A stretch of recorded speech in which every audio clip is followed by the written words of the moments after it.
Okay, so I'm with Pio. Who doesn't know Pio? Many people. 99.9999% of the world and 99% of the crypto space does not know me.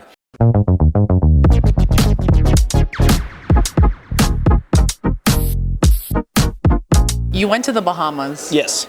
I want to know what was the goal, and I'm still not sure if you reached that goal when you came back. So tell me about the Bahamas. What went through your guys' mind to be like, we're jumping on a plane today? So, FTX was like a viral moment on Twitter while it was happening on the internet, right? Like people took more interest in that than they've taken in anything crypto in a long time. So the goal of going to the Bahamas was to literally just go to the Bahamas and make content while we were there. The best case scenario would have been to get some of the content that BitBoy is getting down there right now, which is he got into the gated community where SBF lives, and he got a photograph in front of SBF's home, which is creepy now that I've seen it, but that's what we wanted to do. Yeah. And he got like photos of SBF's car, I guess with the pill bottles. I don't know if that's real, but it would make sense. And then the penultimate would be to get a picture of SBF himself or an interview with him. It was the strongest thing that we've done since we started our business. We got over 1 million views on TikTok within a matter of days. We got over 10 million impressions on Twitter. As a content business, it was our viral moment that we've had so far. Totally. It was the best thing that we've done as a business so far, and it's beyond just the results, it's inspired us to do more shit like that. So don't be surprised if we run up into Dubai. Don't be surprised if we run up into other places. You'll see more.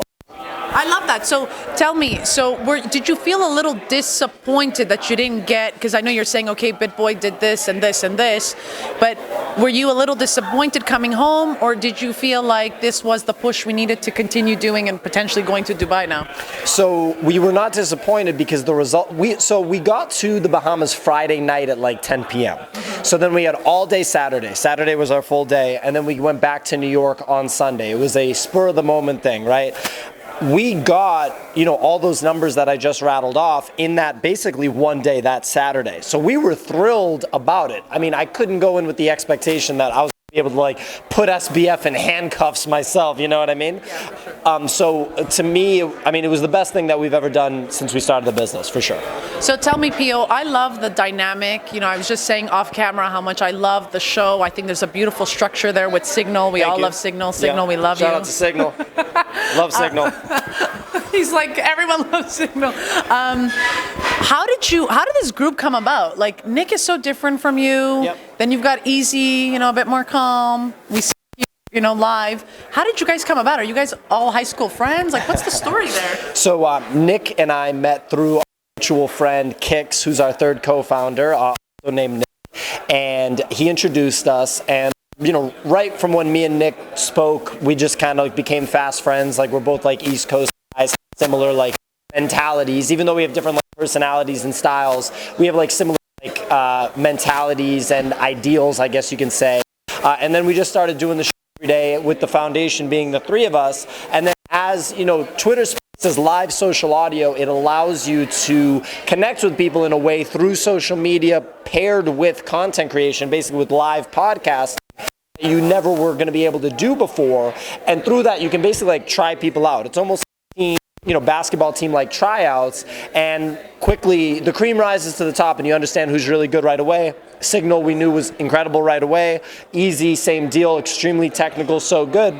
And other people that are on the content team now, Node and other folks, they all came about the same way. So it was really just through doing and through collaborating and figuring out who was good. There were people that I used to think were like really good. As time goes on, look, it's a tough game. You start to see like that maybe there's better talent out there, maybe there aren't like the best people to move forward with long term. So it's all part of like identifying content talent and running a content business.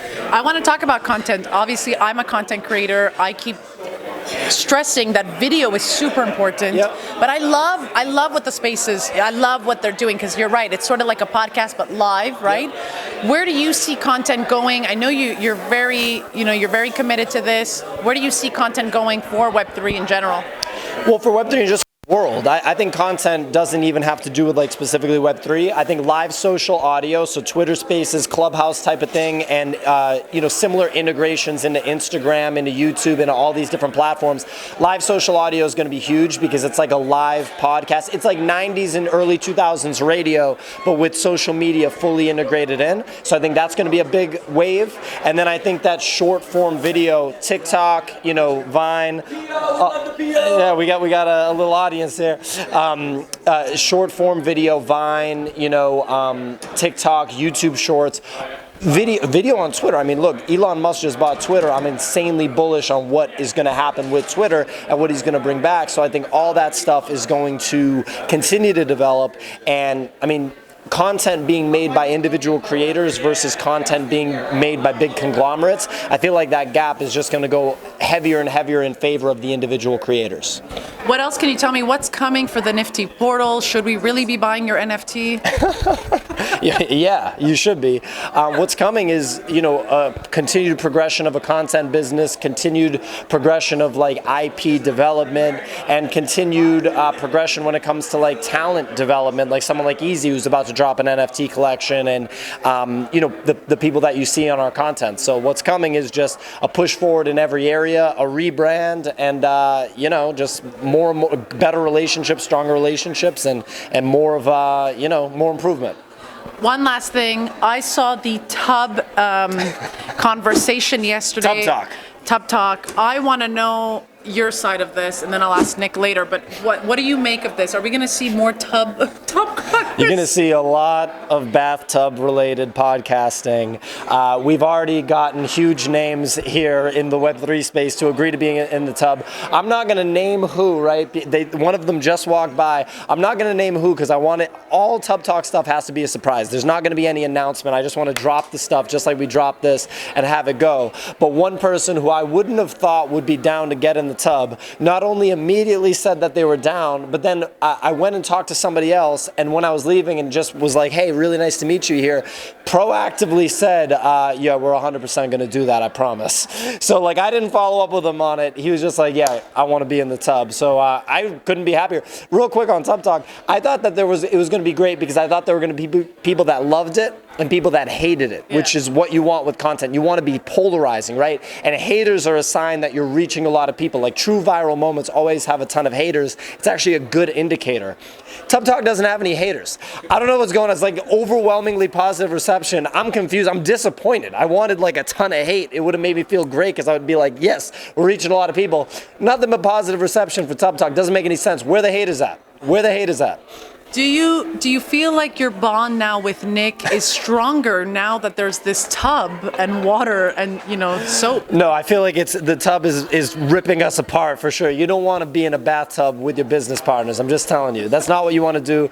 Let us do that, okay? Don't try it at home. Let us do that, okay? I love it. Thank you so much, Pio. Of course. Thank you. Thanks for having me.